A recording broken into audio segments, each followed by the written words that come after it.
Hello guys, pag-usapan lang natin si Carla Estrada at Daniel Padilla. Ayon kasi sa bulong-bulungan, lagot na. Carla Estrada, aprobado kung pakakasal na si Daniel Padilla, si Kyla pa. Yan kasi ang bulong-bulungan ng balita.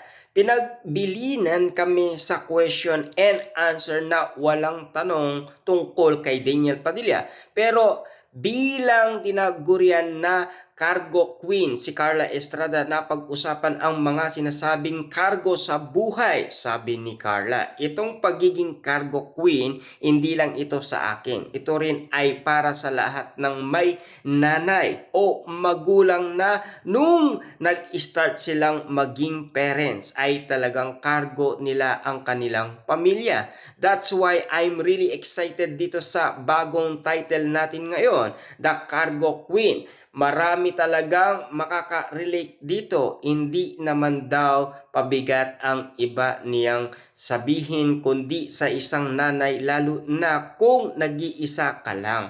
Pamilya raw talaga ang itinturing niyang cargo sa buhay.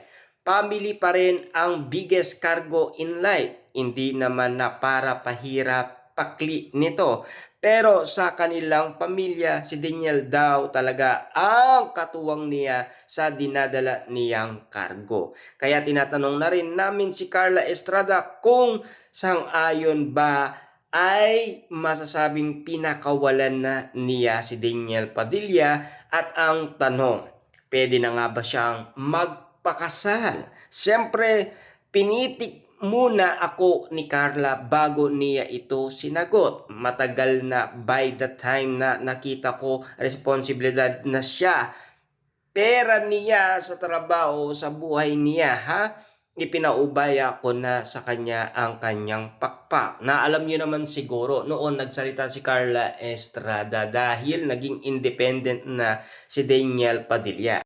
At nasaksihan naman ni Carla Estrada ayon sa kanyang sinasabi noong pandemic daw. Na alam nyo naman siguro, alagang-alaga ni Daniel Padilla si Catherine Bernardo noong pandemic pa. At lalong-lalo na, 'di ba? Nagkaroon ng problema noon ang ABS-CBN dahil sa hindi nila nabayaran yung tax. Siyempre alam niyo naman siguro, 'di ba? Kailangan ng pondo ng Pilipinas para sa mga taong matutulungan. Pero ang bulong-bulungan, si Kyla Estrada nga ba ang pakakasalan ni Daniel Padilla? Na alam niyo naman siguro, ayon sa bali-balita, si Daniel at si Kyla ay magjowa na daw. Yun kasi ang sinasabi nila. Pero wala pa naman pag-amin umano galing kina Daniel Padilla at Kyla Estrada. Ayon naman kasi sa iba, baka daw magkaroon sila ng project. Yan kasi ang mga bulong-bulungan